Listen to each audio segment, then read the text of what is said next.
Hi there, this is Jacob Nash Algebra Lessons, and this is Unit 2, Lesson 4, I think.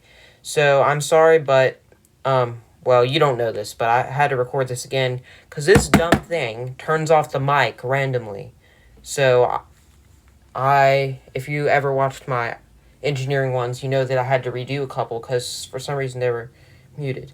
So, let me find the intro thing. There.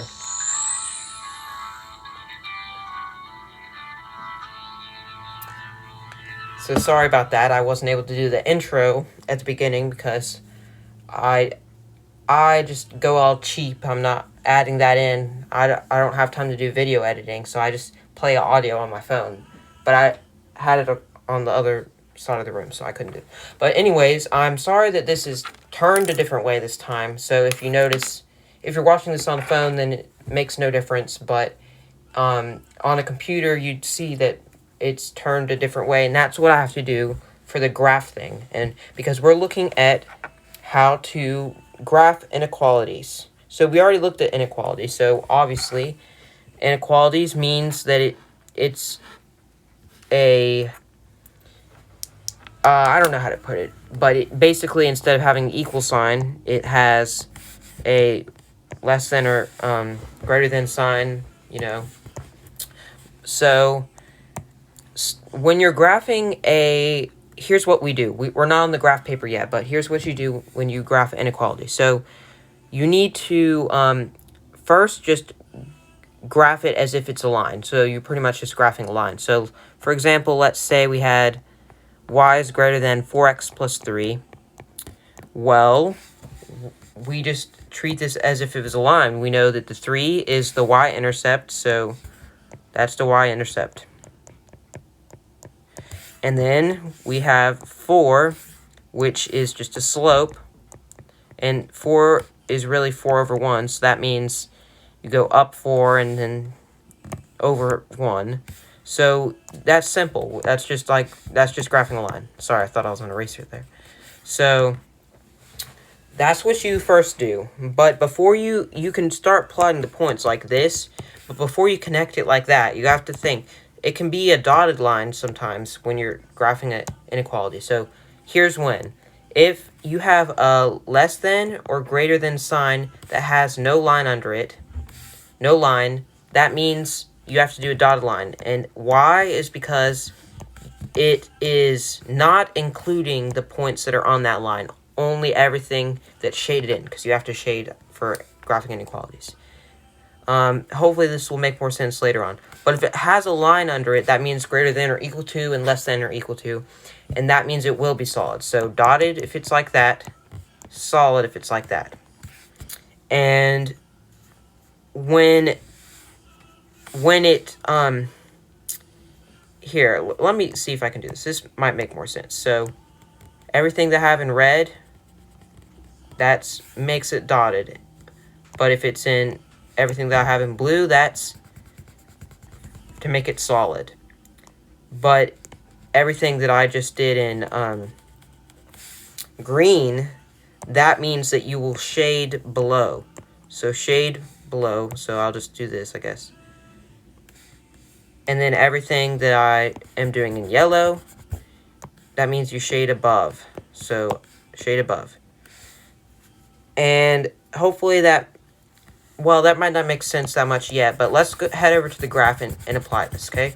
So let's keep that same line that I just said, and let's go to the graph. So we said that line was y is greater than 4x plus 3. So we said 3 was the y-intercept, so that's right here.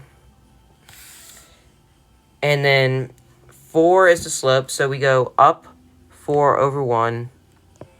And then same way this direction, 1, 2, 3, 4, down, and then left 1. And there you go.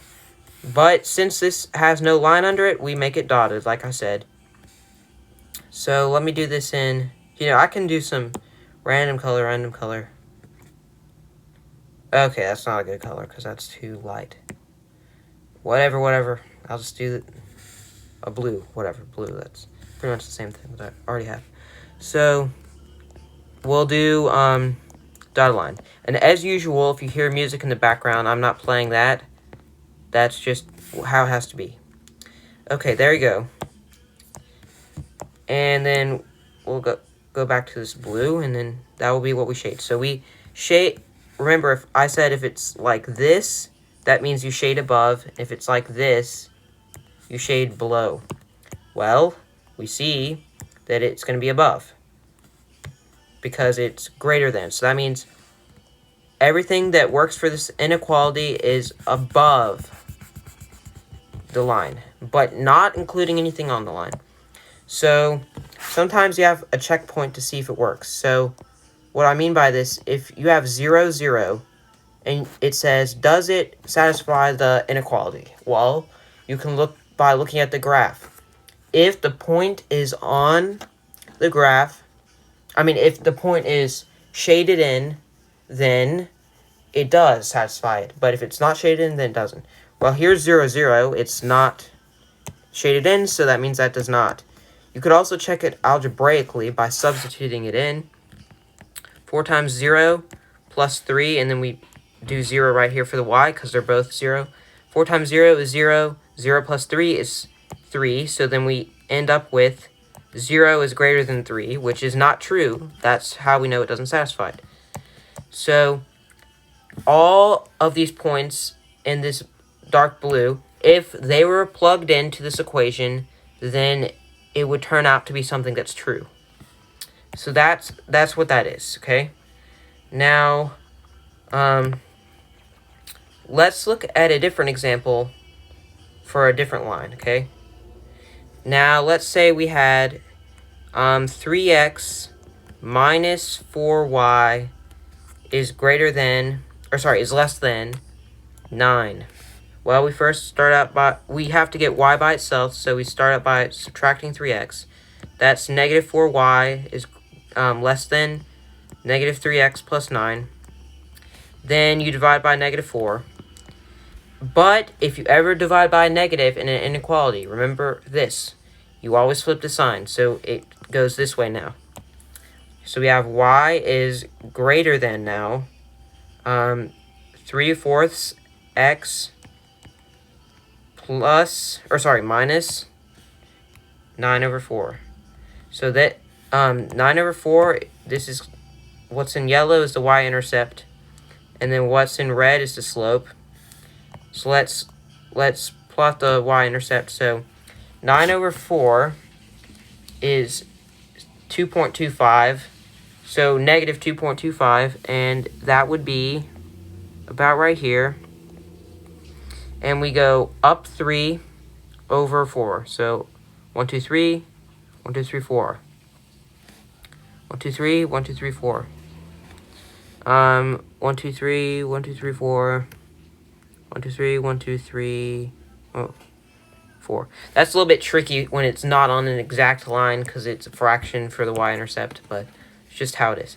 And once again, it's going to be a dotted line. It would be a dotted line, but let's actually just change this just so that you can see an example of that. So it's solid because I just added a line under it. So we have solid, solid, solid, solid.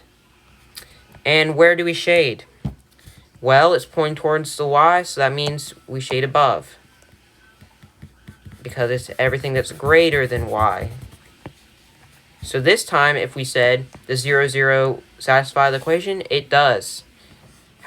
We can see that it's shaded in on the graph, but also, if we plugged in 0, let me do this. 0 is greater than or equal to 3/4 times 0 minus 9/4. Then that turns out to be 0. Is that greater than or equal to negative 9/4? It is. So that's how you know it's true. So that will be it for this video. See the next lesson on systems of equations, where there's multiple lines plotted at once.